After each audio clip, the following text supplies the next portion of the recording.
World, genuinely multi-sequential and massively rich in story material, written by three friends, all of whom are here with us tonight. And so, that book tour of theirs continues. For here to launch our night of readings with a multivocal as well as multimedia performance are its authors William Gillespie, Scott Retberg, and Dirk Stratton.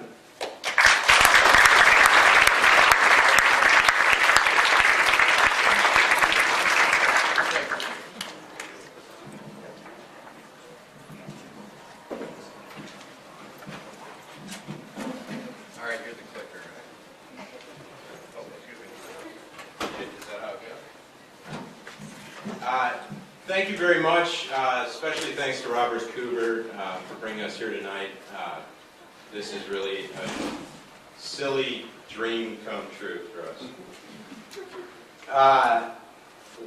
The Unknown is a collaborative hypertext novel. For us as writers, this project began as a conscious exploration of two modes of writing which we didn't understand: hypertext and collaboration. Our initial intention was to promote a print anthology of what we consider our best fiction, prose, poetry, and drama by telling the story of a book tour we would go on in support of the then non-existent manuscript. Our motto at the time, promotion before dignity. Content preceded structure, which initially evolved organically. As we created text, however, we realized two things. A, that hypertext is necessarily kinetic, a story that the reader rides. And B, that we were generating different kinds of material and that some taxonomy was necessary to help readers navigate through our hypertext novel.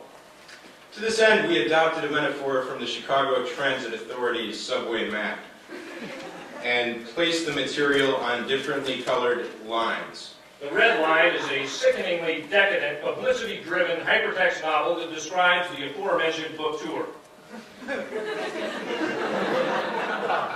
The purple line is metafictional bullshit, which hypertext almost inevitably engenders.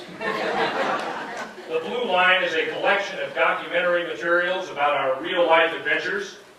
The orange line is a collection of correspondence between the unknown and others, written over a long period of time.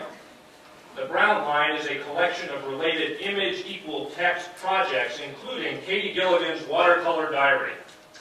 The green line is a place where readers can find interactive live readings of the unknown in real audio, including this one, after we're done with it. Because the essence of hypertext is a collaboration between the reader-navigator and the authors, in addition to the in-text hyperlinks and the just described lines, we elected to include three other modes of navigation. An image map of locations in the United States we visited on our alleged book tour. A list of independent bookstores where we gave readings on our book tour. And a list of people who appear as characters in The Unknown. We're gonna do a short reading. We only have time for 2 pages. And if there are any publishers in the audience, we've got a manuscript to show you. We're loading the first page that we wrote one evening in Cincinnati, The Unknown. Everybody gets told to write about what they know. The trouble with many of us is that at the earlier stages of life, we think we know everything. Or to put it more usefully, we are often unaware of the scope and structure of our ignorance. Ignorance is not just a blank space on a person's mental map. It has contours and coherence, and for all I know, rules of operation as well. Thomas Pynchon. When you get right down to it, it's all sublime. That is, indescribable. You don't stop, though. You keep trying to describe it. Language games become a form of breathing. What you don't know can and will hurt you, but not as much as will what you already know, which already has and will continue to bring you pain. This is also the ultimate cause of joy. To what extent is the unknown a function of memory? And to what extent fate? We are frontier obsessive creatures. From America, could we be otherwise? This is not all the stuff of domination, one would hope. To know what is not known. That is the limit and the expanse and the ultimate undoing of all horizons. But how can we explore the spaces between understandings of things? How can we begin to question how we remember, not what we remember? How can we know the totality of what we do not think?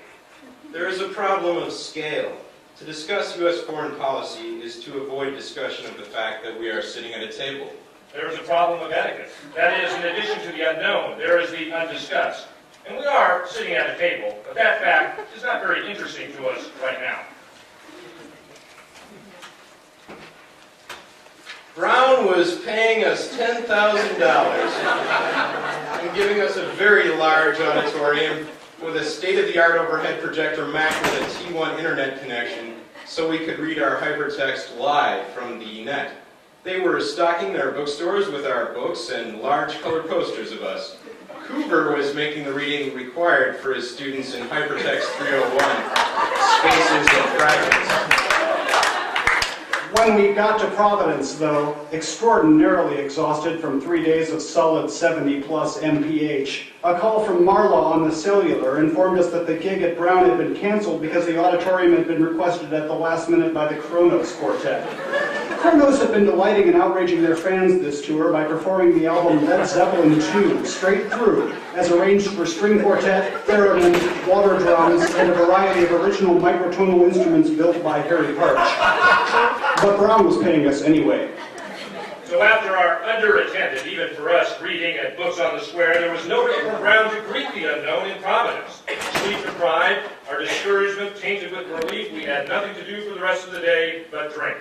So we went from the bookstore to the bar across the street, O'Leary's Ale House, and the four of us, me, Scott, Frank, and William, settled in at the table by the jukebox, which played only Gaelic music, with an ashtray, pretzels, and 4 pints of a frothy Welsh beer named Schlut.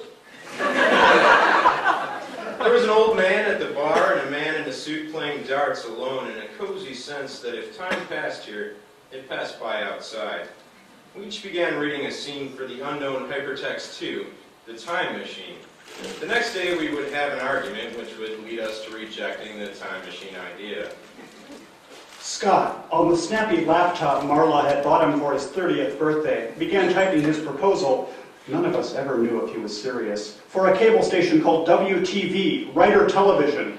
WTV would feature lavishly produced text videos in which young poets lip-synced their writing in psychedelic, image-processed dramas involving sexy models and sports cars. WTV also featured closet case classics, videos of old writing, like readings by Allen Ginsberg. WTV also featured feature-length movies, such as the powerful biography of Gertrude Stein, Oliver Stone's Stein, or Gus Van Sant's Infinite Jest. Videos would be introduced by charming young people in designer clothing. There would be concert movies, and literature would be reconciled with the mainstream in a way that would leave the mainstream fond of literature, while literature continued to be alienated from and wary of the mainstream. William continued working on the unknown crossword puzzle. It was a poetry project based on a list of 100 constraints which operated simultaneously across 2 languages. He had had to learn French and C++ in order to write the code, to search the OED online to find the words. He had been working on it for a year. Nobody else really approved of the project, but they knew better than to criticize it. And the mood at O'Leary's was good. In that dank warmth, the idea of a crossword puzzle written in Alexandrines without the letter E or 5-letter word made sense, and was even worthy of a toast or 3. Frank wrote a scene about how, around the year 2010, the unknown had a reunion concert at Carnegie Hall. A lot of our old fans and friends had paid $100 a ticket, and there was a certain tension. Our old fans weren't crazy about our newer stuff. We were reading our latest hypertext novel, Suburb of the Unknown, about how 4 writers named Scott, Frank, Dirk, and William all got married and moved into a gated community together. Half the crowd was trying to boo us off the stage. They didn't properly appreciate the depth of the scene with Frank in AA, nor the scene with Scott borrowing Dirk's lawnmower, nor the scene with William pushing his daughter on the swing set and telling her about health insurance. I was writing about Unknown Palooza, the Unknown's outdoor rock concert. We gave 7 readings, and between them, different bands would play. It was weird because we were the oldest people there, and we had never heard of any of the bands. But the kids loved us, and by the end of the concert, I had dreadlocks, and Scott had a nose ring and a pierced lip. William wanted to get a tattoo of William Gaddis on his back, but the tattoo artist, who claimed to be able to do any tattoo, had never heard of William Gaddis and was apologetic but ultimately uninterested. We were all writing and chuckling and drinking and eating pretzels when the man in the suit stopped playing darts and pulled up a chair at our table. He had recognized us. He introduced himself as John Tormé III. He was an entertainment, art, and media lawyer who handled transactional matters as well as certain claims and litigation matters as they pertain to the entertainment business. He told us about his Martindale Hubbard lawyer's rating, as well as his timely and responsive representation of his clients. He had studied at Harvard and the UCLA School of Law. We were all very impressed. We had a certain detached admiration for those who had gone to college in order to obtain marketable skills. There ensued much backslapping and handshaking and round buying. Tormé told us stories about U2, Negative Land, and Casey Kasem. We told him about Crass Mueller. Just by way of fucking with the man, Frank posed an interesting hypothetical legal case. Say a man has been, using email, helping to write a hypertext novel, and has been given little in the way of editorial power. Say that the man no longer wants to write the hypertext novel and wants all his writing excised from the novel so that he might publish these scenes elsewhere, or incorporate them into different print novels composed by himself alone. Then there ensues disagreement between the 4 or more collaborating authors as to which of the various parties actually wrote what, because many of the scenes were written together, or written by one person and edited by another, and proofread by someone else.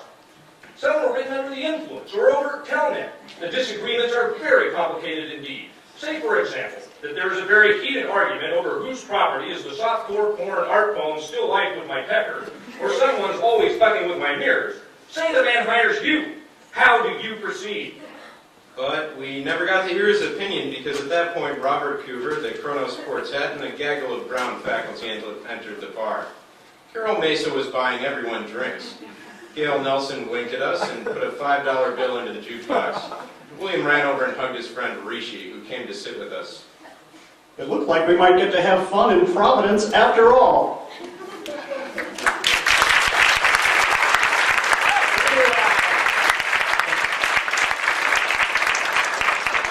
Tomorrow night, when there's a sort of informal thing, we're going to try and do an interactive reading of the unknown, where we'll ring a bell and everyone in the audience can choose where to go next. A little abbreviated here, but if you like it, come back tomorrow night. Thanks a lot. And we also have copies of our anthology for anyone who still likes books.